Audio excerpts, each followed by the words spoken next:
Singaporean hotel industry. Our group includes Taurus, Karl, Arkar, and me, Lanchi. So the reason why we choose the hotel industry in Singapore is because there are many hotels in Singapore despite of the very limited space in here. The second reason is because Singapore has become a tourist education hub of Asia. So how hotels in here will adapt to this diversity. Lastly, how Singaporean, each of them, survive in the competition environment. When we think about hotels, we tend to imagine like the big hotels such as the Raffles, but really there are small hotels that no one even noticed. And for our research, we want to focus more on this side of the industry that is often overlooked, how they all fit into the situation. So what do we mean by 2-star and 3-star hotels? Well, basically, there's no general definition, but a 2-star hotel would have at least one personal restroom, an AC, and a bed, while a 3-star would have all of these amenities, plus a facility like a dining hall. The more stars there are, the more facilities and the better the quality of it.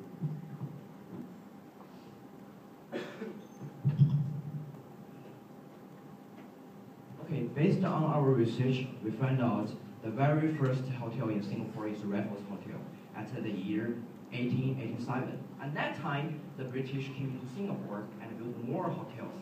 But the real growth, the hotel industry in Singapore is during the Lee government. At that time, this kind of growth is unstoppable. You know, the hotel industry growth in Singapore is not only reliant on the number of hotels and the inventors. It's also about similar like the evolution. And at the beginning, first, the hotel is just a hotel. The second, hotel with restaurant. And lastly, nowadays, hotel with restaurant and the tourism industry. So we researched information on the Singapore hotel's performance, and we came across this from the Singapore Tourism Board. It shows the performance of the hotel industry, but it also reflects for the 2-star and 3 stars. So we look at this green line, which shows the occupancy rates. From 2000, it shows an upward trend. But in 2003 and 2009, it fell. It was mainly because of the SARS outbreak in 2003 and the US financial crisis in 2009. But interestingly enough, they've jumped up really fast. They've recovered really fast. Well, you can say in 2003, this is because Singapore has opened itself as a technology hub, a gadget hub. And in 2009, Singapore has also opened 2 new casinos and an MRT. But since the previous graph was extracted from the Singapore Tourism Board, it used a lot of technical terms that it was hard for us to understand. So we researched our own numbers, namely the total revenue that hotel industry made and the total visitor arrival to Singapore per year. After putting them on a graph, it was clear that they have a direct relationship with each other.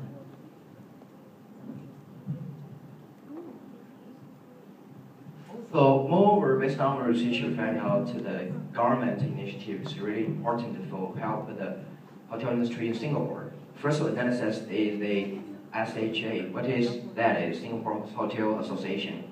Almost every hotel individually being associated by the organization called the s.p.jain. And in this association, they share the accurate information to each other for the tourism. And the second is tourism initiative. It's about Singapore government indirectly help the industry of hotel industry in Singapore. They try to create such big event like the big sale or the Formula 1 match. They attract tourists around the world and they directly help the industry, hotel industry.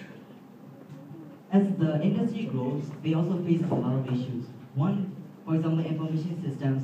Most hotels would provide the internet access, but they will fail to provide the internet security.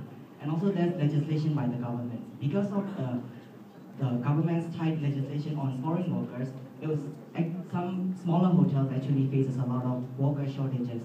And lastly, Singapore as a country faces competition to other tourism countries, so they could lose this. So they are at the potential risk of losing their tourists to other tourism countries such as Korea and South Korea and Taiwan and such.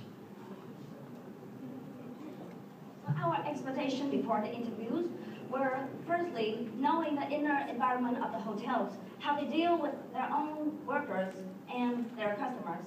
Secondly, we want to verify, to confirm what we already know about the hotel industry in Singapore. Thirdly, we want to interact with the hotel industry people in order to share with them their personal experience, how they interact, how they deal, how they grow with each other. And lastly, we want to establish our network connecting with the local business people so we can easily find a job or internship later on. So, our interviews, we had Mr. Shari Jamal from Cultural, we had Jackson Tan from Grand C, Ms. Presha from Grand U, and Ms. Angela Wong from Hotel 101. Now, from the interview of Mr. Sherry from Culture Hotel, he shared us that the hotel actually relied so much on this vast network of online bookings and batch intakes. And for Mr. Jackson of Grand C Hotel, he said because the hotel is located in near Little India, they receive a lot of Indian nationalities, and to no offense, but he said he find it very effective way to, he find it that it's very effective to actually negotiate the room prices with the customer. So for this hotel, the room prices doesn't stay the same. And for Ms. Prisha, she was actually the one to mention the legislation problem with the government because she is the HR manager. She said, because the hotel is relatively small, it's not the dream of most people to work there, so she has workers quitting every now and then. And the legislation makes it very hard for her to replace those workers. Now lastly, we interviewed Ms. Angela Wong of Hotel 101, but unfortunately we couldn't take a photo because she wasn't ready at the moment. But we did learn something interesting about the hotel. Now, see, because the hotel is located in the Geylang area, most of the customers usually come with a girl. So so they don't need the room really for the whole day. So for them, this type of hotel, they actually provide short time, so it's cheaper for the customer.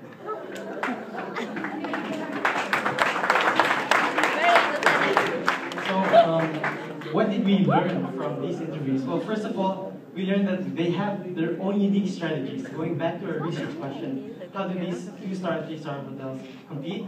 Well, as you've heard, they have their own strategies for their own environment. Second, they all mentioned that the government did help them in some way. Like Mr. Shari mentioned that the SHA gave them information about the projected tourists coming next month. And also, they had personal experiences, which they said made them successful in what they did. I'll give you an example. Mr. Jackson Tan from Grand C, he had this Japanese customer. This Japanese customer was really enraged because he didn't like the service, but he could only speak in Japanese. So Mr. Jackson, what he did, he's Singaporean, he tried to listen to every single word, he tried to Google it, translate it to English, and then he'd respond, typing in English, translate it to Japanese again, and try to pronounce the Japanese word. So it was really, really confusing.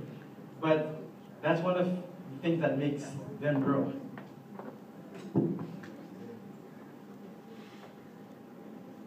So in the end, what did we learn from the whole industry and our project? First of all, we understood the hotel industry transformed, as Taurus said, but it also transforms in a way that adapts to its own customers. Second, a variety of customers, not just different nationalities, but you have people who go online booking, you have groups, you have short-time customers who use it for just a few hours.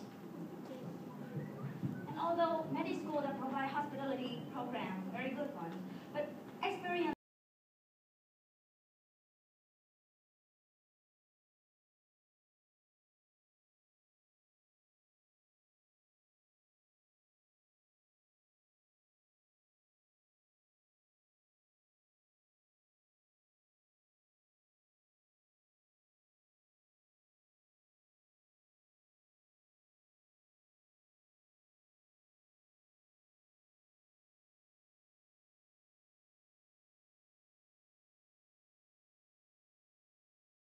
In the library. It's become our second home, actually. And actually, we didn't even know that we could meet and set an interview with a person we'd never met before. It was completely amazing that we could do that. And that we learned that we all have our individual strengths, and we just laughed if we made mistakes in the interview, and the interviewees would also laugh with us. So So in the end, if there's one thing we learned from this project is that the number of stars doesn't actually define the success of a hotel. Thank you, everyone.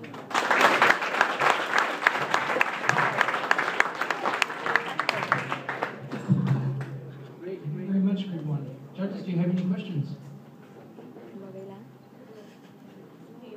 No questions? Okay.